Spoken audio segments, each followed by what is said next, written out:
Esther has been thinking a lot about the cells of her body and their relationship to non-physical and what's at the core of cells and the intention of the cell and the relationship between the intelligence of her cells and the intelligence of non-physical.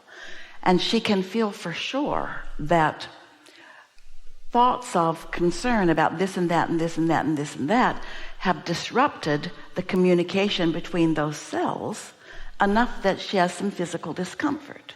And so this is meaningful to Esther on many levels, because it's a demonstration, it's a reminder of you really are in charge of not just what happens to you in terms of your interaction with others, in terms of relationships with people or spaces or prosperity.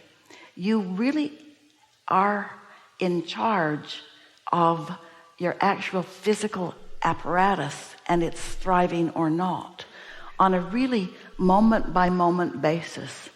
When somebody brings something to your attention that is troubling to you and you stay fixated on it with an attitude of fixing it or solving it, often you sacrifice your alignment, and you often don't even know that you were doing it because it felt practical to you to have those natural thoughts about this thing that happened.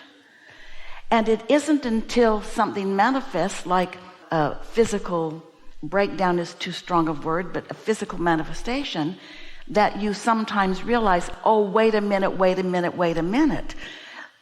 This is not about how I twisted or turned or what I ate or didn't eat.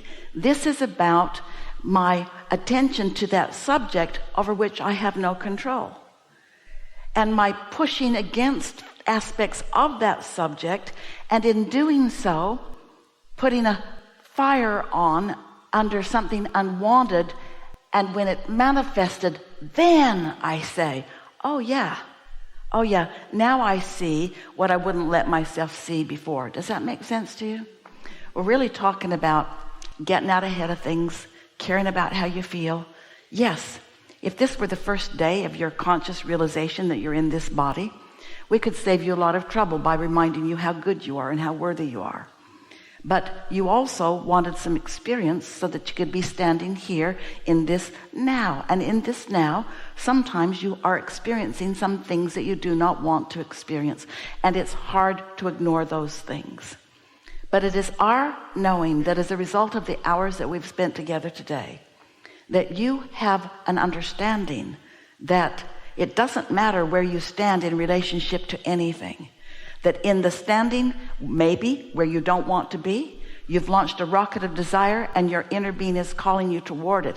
And if you will follow the thoughts and feelings and words and things that feel good to you, in other words, as you focus on anything that causes you to accept the mastery of you, the amazement of you, the source energy of you, the eternalness of you, the ability to get from wherever you are to wherever you want to be of you.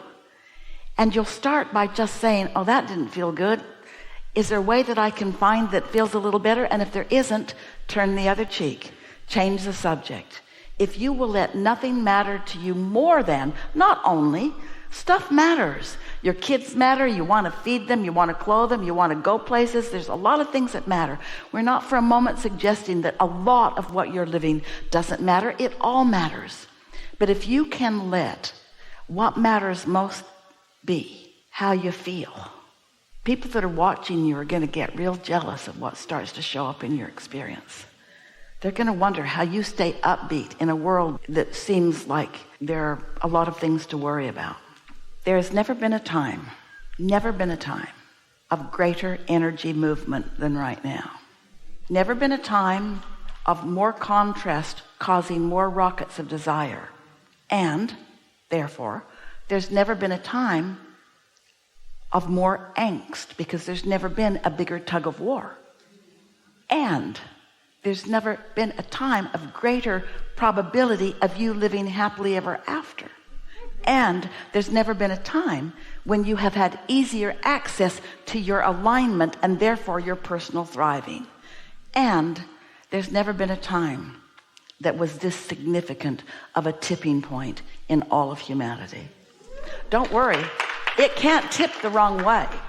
What we mean is a tipping point that you all are cognitively aware of, a tipping point that you're in on, a tipping point that is thrilling to you, a tipping point that you get to see the evidence of, a tipping point where you get to feel the personal and therefore collective improved progress of humanity.